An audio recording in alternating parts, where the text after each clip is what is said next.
Ancient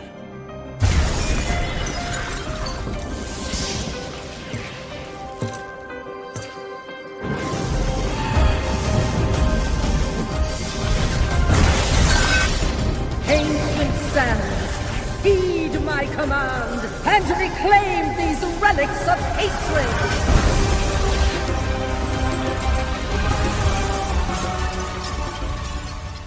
All right, what is going on, y'all? So I hope that you enjoyed the first 2 episodes of the review. We are now here to talk about episodes 3 and 4. So let's get started with episode 3, Fire Made Flesh. Now, episode 3, we are coming fresh off the tails of the supposed Jean clone. We're not sure who she is just yet, but this person looks just like Jean, and she has come to the X mansion looking for the X-Men, saying that she needs their help. Beast is running a host of tests on her and is trying to figure out like who she is, who she could be, you know. And Jean, our Jean, does like a scan on her and her mind. And she sees that the person's memories are there. They have the same memories, but this person's memories are very vague. So she doesn't have any of the specifics that our Jean has. Now, this moment is very impactful because Beast then says, y'all need to buckle up and get ready because I got some news that's going to blow your mind. Apparently, the Jean that is in the bed is actually the real Jean because her cells are appropriately aged for, you know, how old she should chronologically be. Our Jean is newer, which means that her cells are newer. So even though she has the same makeup and she's genetically identical, she was just created. Mama does not want to accept this. She is not happy about it. She basically is telling them like, y'all got to be playing. Y'all playing in my face right now because I have fought by y'all side. I have died. I have lost my life trying to protect you. And now you're going to sit here and you're going to tell me that you don't even think that I'm the real me. And she's like, Scott, you better tell him. And he just is quiet. He don't even say nothing. He's just quiet. And she's like, I know you lying. So she gets her baby and she dips. And they're in there with everyone else is in there with the person who came to the door, whatever else. And they're just sitting there and they're like, okay, Scott is trying to figure out like, how could this have happened? You know, Bishop, you're from the future. Did you hear anything about this? And as Bishop starts to talk, Beast says, you need to go get your baby right now because someone named Sinister is the person who did this. So at the same time that they're having this conversation, all hell is breaking loose, essentially, in the X Mansion. Jean is hearing a voice over the baby monitor. Everybody in the house is starting to see different things. Like Gambit is seeing Rogue and Magneto together. Morph is getting just messed up completely. I mean, everyone is seeing, it's like a house of horrors, essentially. So then they fall beneath, like in, like literally in hell. And Beast is like, I don't understand where Sinister could have gotten this kind of power from. Turns out it's not actually Sinister. Scott realizes that the person that they think is Jean or was Jean has to be the one doing this because she's the only one with that kind of power. So they're down there fighting off the demons and whatever else. And I was kind of confused over whether this was really like hell or if it was like an illusion. I couldn't quite put 2 and 2 together because y'all know I'm not all the way there. So the real Jean comes in, saves everybody, and then faints. And I was like, oh well, yeah, that's our Jean. That is our Jean. I was so tickled because, like I said last time, somebody on Twitter had said, baby, listen, that couldn't have been the real Jean because she didn't faint. And sure enough, God is my witness. Here we go. So we watch Jean and she basically does like an evil magical girl transformation. Like she's like the evil Sailor Moon. And it's so funny because while she's transforming, the baby is crying and she's like, shh, mommy's busy. I was like, okay, we just showing out now. Like right now, we just cutting up because we ain't got nothing else to do. Because we got time and we got too much time on our hands. So Sinister essentially lets Jean know, like, baby, I'm the one that's running this show. I'm the one that wanted to get you and Scott together. And she realizes, oh, you're not after us. You want the baby. That's before she does her little magical girl transformation. So they all realize they need to go after her, and they decide to leave, go to his castle or mansion or whatever, wherever he lives. And when they get there, it's Magneto, Morph, and Scott. And I think that maybe those may be the only ones that were there. But either way, New Jean, whatever. She didn't call herself the Goblin Queen. Baby, she is eating them alive. Like, Magneto is doing his little thing, throwing stuff, whatever else. And she's like, your magnetism is cute, baby. She was like, but my telekinetic powers, they go above mere metal. I said, oh my God. Baby, she told Magneto up like it wasn't nothing. She told Magneto up like you wouldn't even believe. It was like there was no reason in him even doing what he was doing. I was so sandblasted tickled. So they have their fight, and during the fight, Jean back at the X Mansion, she's having trouble controlling her powers. And eventually, like, Logan is the one who helps her to like get her love back under, or not love, but his love is what helps her to get her powers back under control. And then she immediately sees Scott. So I was like, okay, all right, come on now, give my girl a moment. So then she decides that she's gonna help them fight. And she's like, I was tickled at this because she was like, I have to go help. And they're like, you can't, go fight right now. Baby, she said, my body ain't got nothing to do with this. And she put the hair up in a ponytail and she went on the psychic playing field. She said, there's one place I know for sure I'm not gonna faint, and that's on the psychic realm. So she goes, and her and the Goblin Queen slash clone Jean are having this like whole back and forth, and she's basically trying to bring Goblin Queen Jean like back into the fold and remind her like, girl, you're human. But she's upset, Goblin Queen Jean is mad because she's like, okay, well, this is my life and you're not going to come in here and take it. But then when she's reminded of her baby, and she's reminded of the fact that she is his mother regardless of whatever else, it's like at that point she's like, okay, I gotta go help my baby. So the hold that Sinister has over her is completely broken, and her and Scott go to get the baby. Now, while all this has been going on, Sinister has the baby, and he's been he put the baby in a tube. Child, he put the baby in a tube of liquid, and basically was saying that Scott and Jean's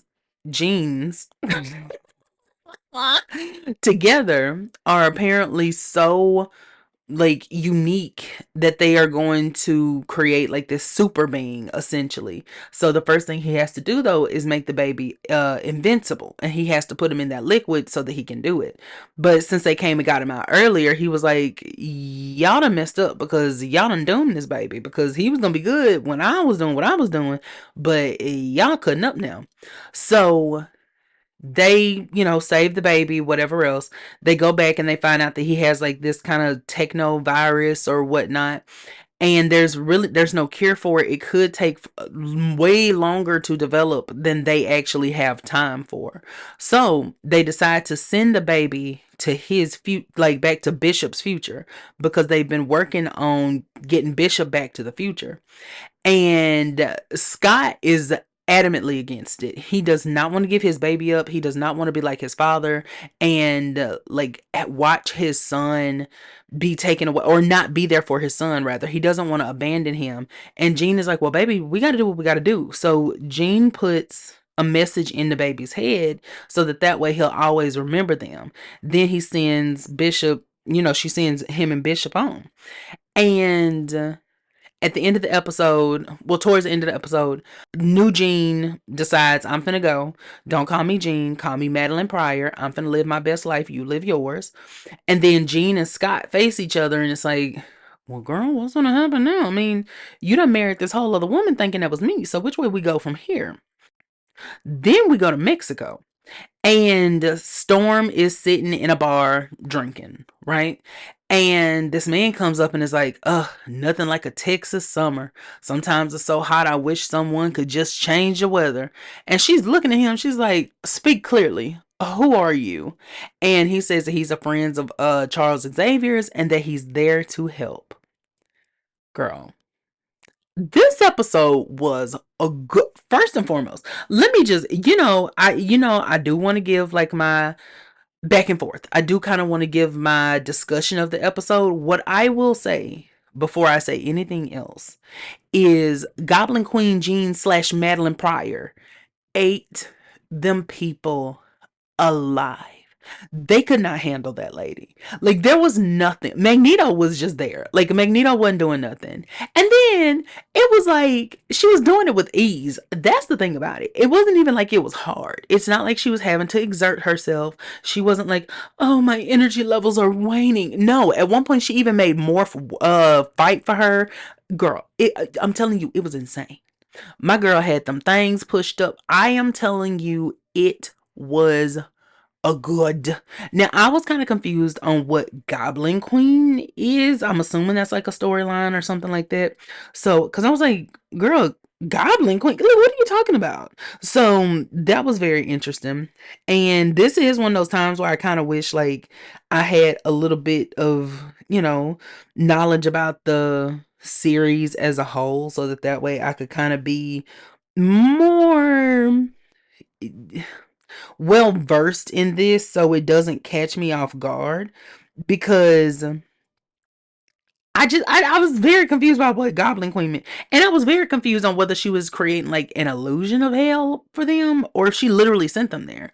Because I know sorcery and magic is a real thing here. So in this universe, so I was kind of thinking that it was maybe like she has access to that kind of thing. Because especially when she was talking to Jean and she was like, I was power incarnate. And Jean was like, okay, girl, anyway, that's cute. And she moved on. She was like, okay, anyway, yeah, I'm sure you were.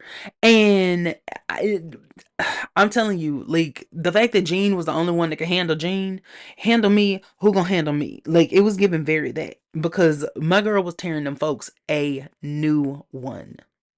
And let me just also say that Evil Jean is really a vibe, because the way she was cutting up when she was transforming and doing all of that, baby, that lady was showing out. You could tell she was having fun being evil too. And when she got ready to taunt them, she was like, I know that you're going to want. No, she was like, this is just a taste of what awaits if you follow me. So my suggestion, don't. Baby, that woman said Emmy, Oscar, Tony, Grammy, whatever it is. She said she's gonna be an EGOT in one night. The award ceremonies don't even happen at the same time. And she said she's about to be an EGOT in one night. She said in one night she's taking them all home. She was cutting up for dear life. And another thing that's kind of like, this is unrelated, but one thing that's kind of understated in this whole episode is how much time Rogue is spending with Magneto. Like, she is literally spending all her time with him. They have the danger room set up to train together, I mean, all the time. And then, like, after everything has happened and everybody's been in this house of horrors, Rogue and Magneto saunter in and she's like, I'm sorry, I should have been here. Well, yeah, baby, you should have. Yeah, baby, you should have. And then Magneto, you're the leader of the X-Men. Where were you? It was given very much like, where are you? Where have you been? What have you been doing? Why do you smell like that? It was very strange. And then poor Remy, my Gambit is just going through it right now because he know what's up, but he just can't. It's sad. Bless his little heart. Bless his little soul. And then I do like that we get a little peek into Morph. I don't know what his history with Sinister is, but apparently they have like a bad one. And he brings up the fact that Sinister is very twisted. He experimented on mutants and he basically stole their genes and DNA so that he could make himself immortal. So Sinister apparently is not a good person. And then he really just wants access to power anytime he done stole these. He literally created a clone of this woman so that he can make the clone have a baby with with this man. Now, what I was confused about with that was, and again, somebody may listen to this and be like, baby, it's da da da. And you know what? That's fine.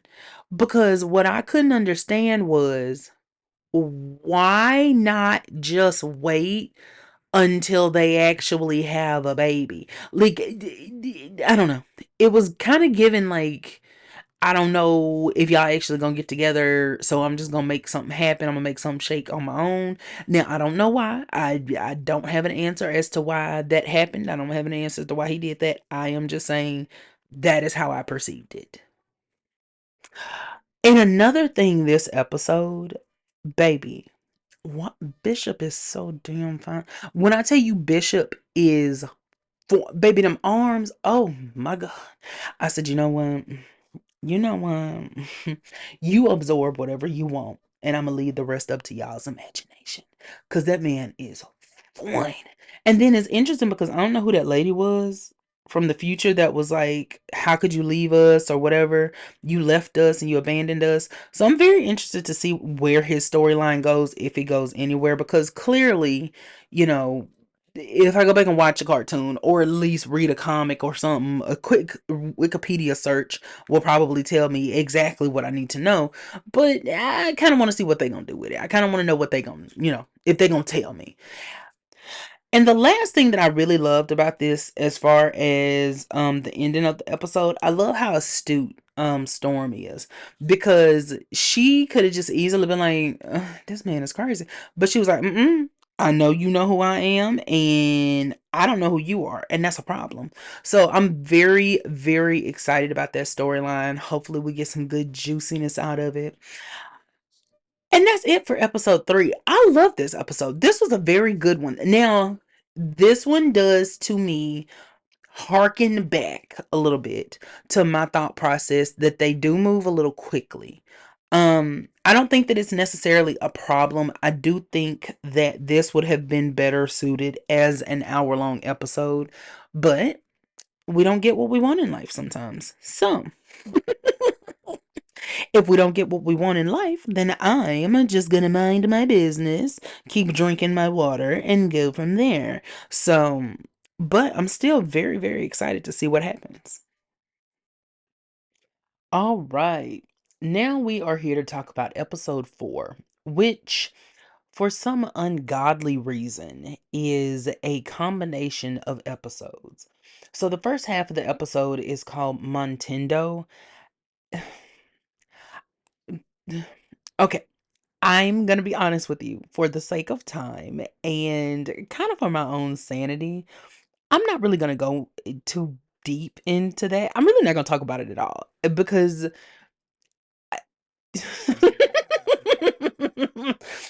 because it is an episode, a part of an episode. It is a segment that I'm sure has some sort of it's going to have some sort of narrative significance down the road as a whole. However, uh, basically what happens in the episode, it's Jubilee's birthday, and she wants to celebrate. Everybody's kind of like, girl, okay, anyway. And, they kind of want her to go have fun. Magneto doesn't. And Rogue is like, oh, we got something special planned for you, blah, blah, blah, blah. So she goes in her room, her and Roberto, and there's this game station called a Montendo, and it sucks them in. There's some alien life form, and it's taking her through a game that's all of the X-Men's previous adventures. So through all of this, her and Roberto grow closer, and they realize that they really like each other. By the end of it, they kissing and they engage in coitus. Possibly, there's a possibility that they are engaging in coitus at the end of it. And while they're in the game, she sees an older version of herself, which is a simulation, and she's mastered their powers, and they use their powers in a very beautiful display. I won't lie, it is a very gorgeous display. Basically this episode just helps Roberto come to like terms with himself, and he uses his powers to defend Jubilee. It- it's cute. It's a cute little coming of age story, and that's really kind of where it ends. And so I am not going to lie and try to like make myself go scene by scene and talk about, because I just feel like I don't understand the point of having this here when you only have 10 episodes to tell a story. Why would you choose to put I don't know. I did, especially with what is on the back half of the episode. All right, so the second part of episode 4 is called Life Death. Baby. Baby. So Storm is at this man's house and he calls himself Forge. And apparently he's a mutant who has the ability to create anything that he can conceive.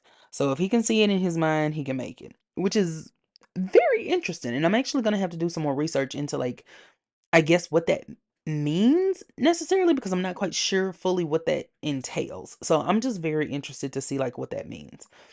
Anyway, he reveals that he was in the war, he got hurt, and then he ended up, like, making some parts for himself. And Storm's thought process is that his powers allowed him to fix himself.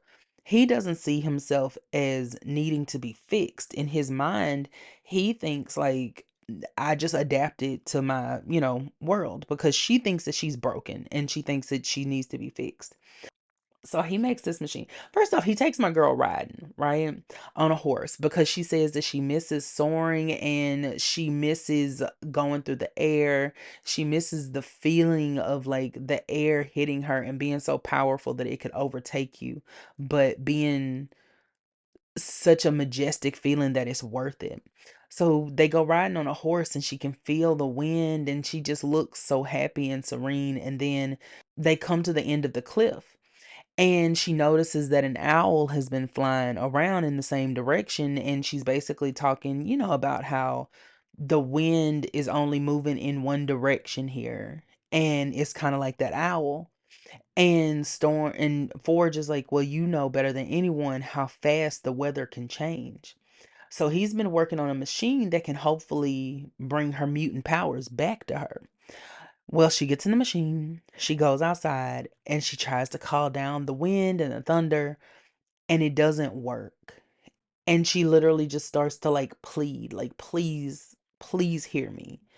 And then she falls to the ground and she is so upset and she's devastated. And I'm devastated for her. And she goes down there later on and he's working on the machine again. So she's like, "What? Like, why are you so invested in trying to help me?" She says, "Fix me." But she's like, "Why are you so invested in trying to help me?" So he tells her that after the war, he didn't have the materials that he needed to, to, like, help himself. So he made a deal with the UN, with the government. And I was like, and so he developed the materials that they eventually used to create the rays and stuff that the collars that take away the mutants' powers. And girl, baby, I was just as gooped and gagged as Storm. My mouth dropped. I said, "Wait, what? What? Huh?" Like, I was actually that shocked. I'm telling you, I was actually that shocked. And she realizes, like, oh, I'm just your little kick at redemption. Like, you know what you did. And so now you're just trying to, redeem yourself. And then this man tells her that he loves her. And she slaps him because I'm like, you don't play in my face like that. Don't play in my face like that. You done sat up here. And she was like, what did she say? You tried to make me something, but you've only made me a fool. And I said, yeah, baby, he kind of did. I'm not even going front. He did. He kind of made you a fool with that one. I was so hurt for that lady. And then when she tries to leave, she gets pulled back and she's like, how did I get here? And there's some, like, demon thing that's, like, feeding on despair and it's feeding on her. And I was like, wait a minute, there is no way. There is no, like, what is happening? Then it goes to commercial. I mean, not commercial, but it's in the end of the episode. And now, here's my thing about Life Death. That is such a good segment.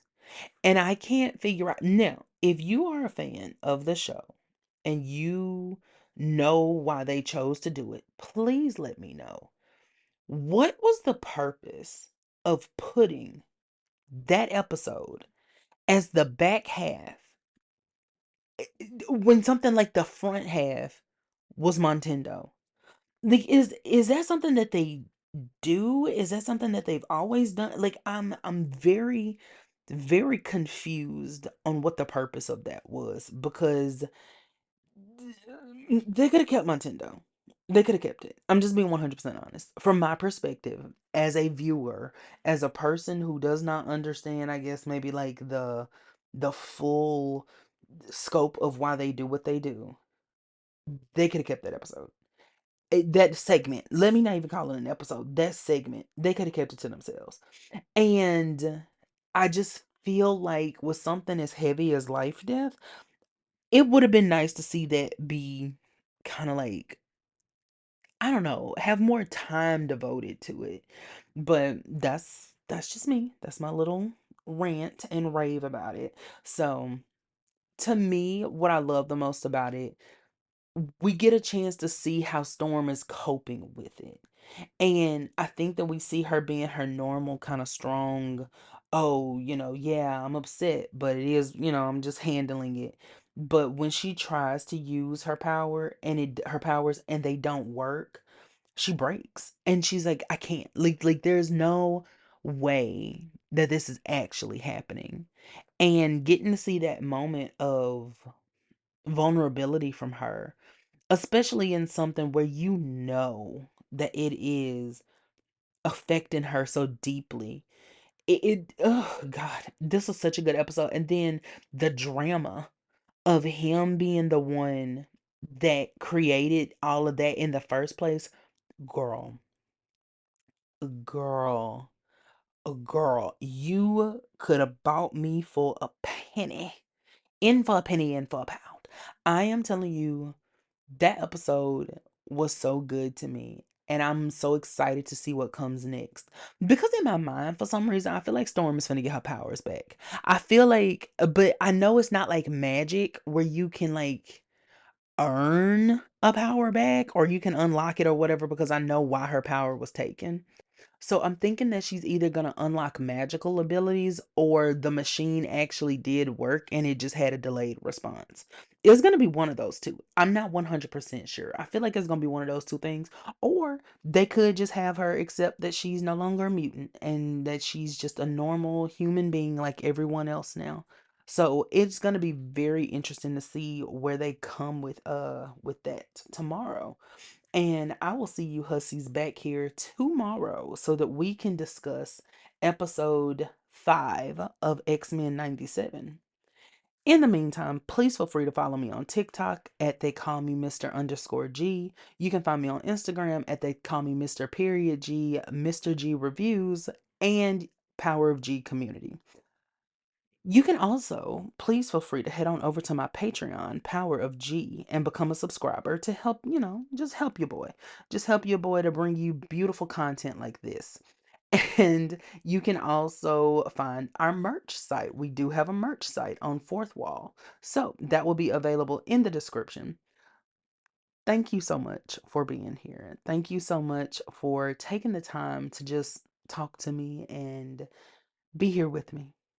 I hope you all have a great day, a great morning, a great afternoon, a great evening, or whatever time it is when you're listening to this. I'll see y'all tomorrow. Bye.